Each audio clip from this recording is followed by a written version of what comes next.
So you've got a business idea, right? That's awesome. But hold on. Before you spend the next month of your life writing a 60-page business plan, what if I told you there's a test? A test you can do in literally the next 5 minutes, probably on the back of a napkin, that'll tell you if your idea is actually worth pursuing. Okay, let's get into it. This right here, this quote is the big idea for today. It's the secret to saving yourself so much time, money, and let's be honest, a ton of heartache. Think about it. If the basic math doesn't even add up in a simple calculation, no amount of fancy spreadsheets or slick projections is going to magically make it work. This is our first and most important reality check. Exactly. It makes you wonder, right? It's this old school tradition that has honestly become a trap. We burn weeks, sometimes even months, trying to perfect these forecasts, trying to predict a future that is, incredibly hard to predict. There is a much, much faster and smarter way to do this. And here's the thing that most people miss about those big business plans. Investors don't really care about your forecasts. You know what they care about? Customers. They want to see traction. Seriously, having just one single paying customer is infinitely more valuable than 100 pages of projections, because a customer is proof. A projection, well, that's just a guess. And this slide just lays it all out, doesn't it? The traditional plan is obsessed with the output and that big, magical number at the end.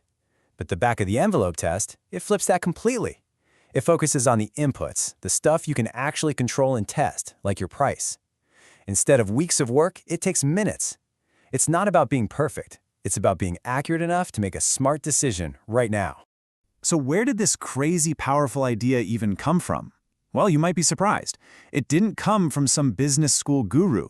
It came from one of the greatest physicists of the 20th century, Enrico Fermi. This guy was an absolute master at making incredibly accurate estimates with what seemed like almost no data at all. I mean, this story is just incredible. Picture this. It's the first ever atomic bomb test. As this massive shockwave is racing towards the observers, what does Fermi do? He just drops a few little pieces of paper from his hand. And by measuring how far the wind from the blast blew them, he quickly calculated the bomb's power. And his estimate? It was remarkably close to the actual yield, which was later confirmed by all the complex instruments. That right there is the power of this kind of thinking.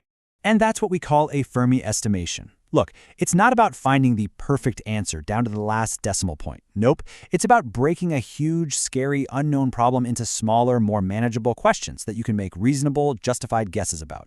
The whole point is just to get in the right ballpark, not to hit a perfect bullseye. The classic example you always hear about is this one, trying to estimate the number of piano tuners in Chicago. You don't know the answer off the top of your head, right? But you can make good guesses for each of these smaller pieces. And when you combine all those little reasonable guesses, bam, you land on an answer that is shockingly close to the real number. So the big question is, how do we take this genius idea and apply it to our own business? Well, let's do it. Okay, let's get practical and apply this directly to your business idea. The very first step isn't to guess your market size or conversion rate. Nope. The first step is to define what success actually means to you. We have to turn that fuzzy dream into a solid, concrete number. I absolutely love this quote because it gets right to the heart of it. Is your real goal a billion-dollar exit so you can buy an island? Or is it to build a business that supports the kind of life you actually want to live? Defining that personal why is the most important starting point you can have. So let's just get real for a second. Be totally honest with yourself. Forget the $100 million fantasy for a minute. What is the minimum amount of revenue your business needs to make per year for you to consider it a success? Is it a solid 6 figures, a 7-figure business? Just pick a rough number. This is going to be our anchor.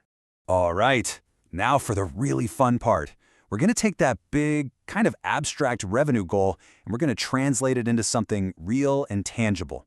The number of actual human beings you need to serve to make that dream happen. This is our only formula, and it is beautifully simple. The number of active customers you need is just your yearly revenue target divided by how much revenue you get from each customer in a year. That's it. Simple as that. So let's run through a quick example. We'll say your minimum success criteria, your I made it number, is a $100,000 a year business, which, by the way, is a fantastic and super achievable goal for a lot of people. So let's start there, $100,000. Next up, we need a price. Let's just pull a number, say $30 a month, which is a pretty common price point. So you take that $30 a month, you multiply it by 12 months, and that gives you $360 in revenue from a single customer over one full year. And now, we do the math. $100,000 divided by $360 per customer equals about 278 customers. Whoa! Suddenly, that big $100,000 goal doesn't seem so abstract anymore, does it? It's not a mountain of cash, it's 278 people who believe in what you're doing enough to pay you for it every month. This number, 278, that is what your napkin is telling you. It's not just a number, it's a gut check. It is the moment of truth for your business model, and it's probably the most valuable piece of data you have right now. So what do you do with this number? Well, you ask yourself some hard questions. Is your target market even big enough to have 278 paying customers? How would you realistically find that many people? And maybe most importantly, does finding 278 people feel, difficult but doable, or does it just feel completely impossible? And hey, if it feels impossible, don't throw the idea away, just change the inputs.